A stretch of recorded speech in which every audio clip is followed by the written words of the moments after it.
Aonde você estaria sem os limites da sua mente bagunçada? Essa é a pergunta que o filme Sem Limites explora. Existe uma sensação que muitas pessoas têm, a sensação de não estar usando 100% de sua capacidade, ou ainda pior, não estar usando nem metade disso. Vivemos em uma era onde a tendência é que cada um de nós se cobre bastante. A produtividade virou um estilo de vida e até uma obsessão, mas o fato é que hoje tudo muda muito rápido, e quem não está se atualizando e com a mente afiada, muitas vezes se sente perdido. Ed Moura é um escritor que está passando por algo parecido, mas não só isso, ele é a definição de potencial desperdiçado. Ele é um escritor que não consegue escrever e deveria estar produzindo um livro promissor, mas está completamente travado. Vive num apartamento bagunçado, mal cuidado, que é reflexo direto do estado mental dele. A desorganização externa espelha o caos interno. Ele vive um estado mental de procrastinação e falta de foco, além de uma insegurança profunda. O Ed não é incapaz, pelo contrário. O que dói é justamente isso.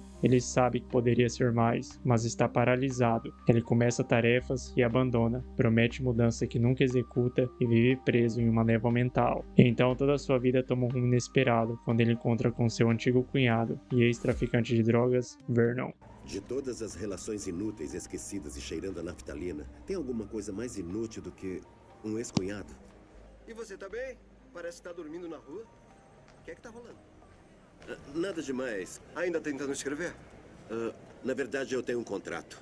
Que demais. E você, Vern? Ainda vendendo drogas? O Ed ainda não sabia, mas aquele encontro mudaria para sempre a sua vida, especificamente depois daquilo que o seu antigo cunhado daria a ele. No início, o Ed reage com ceticismo. Ele já está no fundo do poço, então o convite soa quase como mais uma ilusão, mas há algo diferente. Ele não tem nada a perder, e é justamente esse estado de desespero e desapego que o faz aceitar.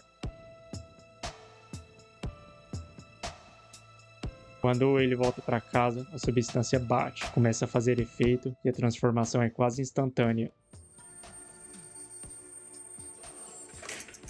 A mente do Ed deixa de ser uma névoa e fica clara. Ele passa a conectar informações esquecidas há anos, resolver problemas complexos com facilidade e organizar pensamentos com uma clareza cirúrgica. O mundo desacelera e ele não fica apenas inteligente, ele fica no controle absoluto. Mas é aí que nasce o verdadeiro conflito, quando você experimenta a melhor versão possível de si mesmo, como voltar a ser comum. O que o NZT faz é remover as barreiras, o medo, a dúvida e a dispersão mental. Mas quando o poder vem sem esforço, você não desenvolve estrutura emocional para sustentá-lo. E por esse motivo, o Ed acaba nessa situação no final do filme.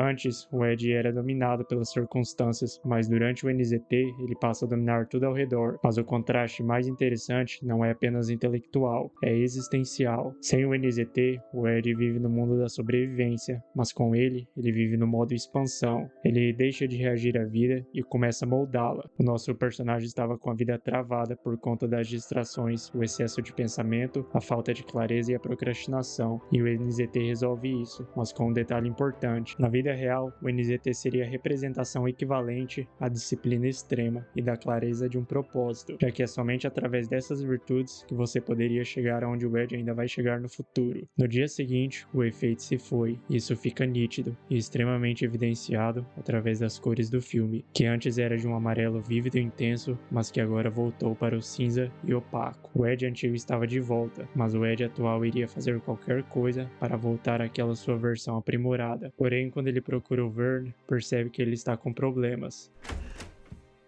Ei, uau! O que aconteceu?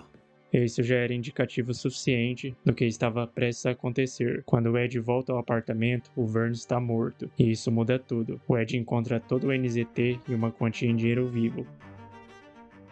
Então, ele termina o livro, organiza a vida, melhora a aparência e aprende novos idiomas, faz novos amigos e entra no mercado financeiro. Aqui o Ed começou em um processo escalável de autossuperação. Ele se sente invencível, elegante e estratégico. A versão caótica do início desaparece completamente. É o auge da sensação de domínio. Mas o que começa como autossuperação se transforma rapidamente em ambição ilimitada. Agora o Ed não quer apenas o jogo da superação, ele está mirando em algo maior. Mas algo começa a mudar, o uso constante começa a cobrar um preço.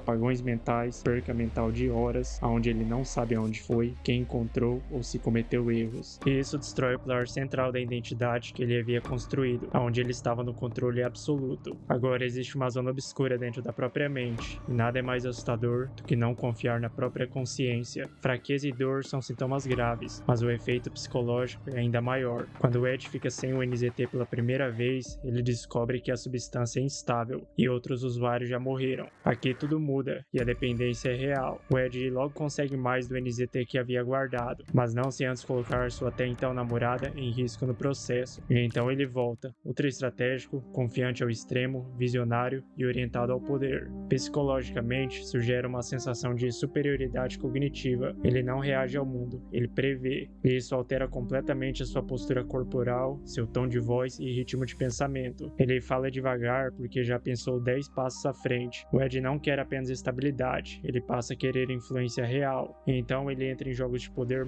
aproxima-se de figuras perigosas e começa a operar em escala macroeconômica. Passa a ter também problemas do mesmo nível, mas ele aprende. Ao perceber os riscos, o Ed não recua. Ele evolui o uso. Depois de descobrir a fórmula, é possível modificar, melhorar, corrigir os erros, aperfeiçoar. E aprende a antecipar crises, criar reservas, manipular adversários e construir proteção política. O homem que antes não conseguia escrever uma página passa a mover mercados e influenciar estruturas de poder. Mas a pergunta que paira o filme inteiro é: essa evolução é real ou apenas uma amplificação artificial sustentada por dependência? E a versão extraordinária dele sempre esteve ali, somente soterrada por medo, distração e indisciplina? No fim, concluímos que o NZT não é sobre inteligência, e talvez sempre tenha sido sobre fuga. Fuga da confusão, da insegurança e da própria mediocridade, porque o que mais dói no Ed não é ser incapaz, é saber que ele poderia ser mais e não conseguir atravessar o próprio caos. O NZT não cria um novo homem, ele remove o atrito, e é justamente o atrito que molda caráter, porque sem esforço não há integração e sem limite não há estrutura. Sem confronto interno não há maturidade. O Ed experimenta algo perigoso, a versão idealizada de si mesmo, e depois disso o eu comum se torna intolerável. E talvez seja isso que mais nos atinge, porque quantas vezes você já sentiu que existe uma versão sua mais disciplinada, mais confiante e mais focada, apenas esperando para existir? E quantas vezes você tentou encontrar um atalho até ela, porque no fundo o verdadeiro terror do filme não é a substância, mas a possibilidade de que você saiba exatamente quem poderia ser, mas ainda não teve a coragem de pagar o preço para se tornar essa pessoa. O NZT é sedutor porque ele promete poder sem a dor, mas o crescimento real exige algo que ninguém quer ouvir: o tempo, a disciplina, solidão e o fracasso. Talvez o verdadeiro limite nunca tenha sido o cérebro do Ed, porque talvez o limite sempre tenha sido a disposição dele de atravessar o próprio desconforto. E agora eu te devolvo a pergunta inicial: aonde você estaria se enfrentasse a bagunça de sua própria mente ao invés de tentar silenciá-la?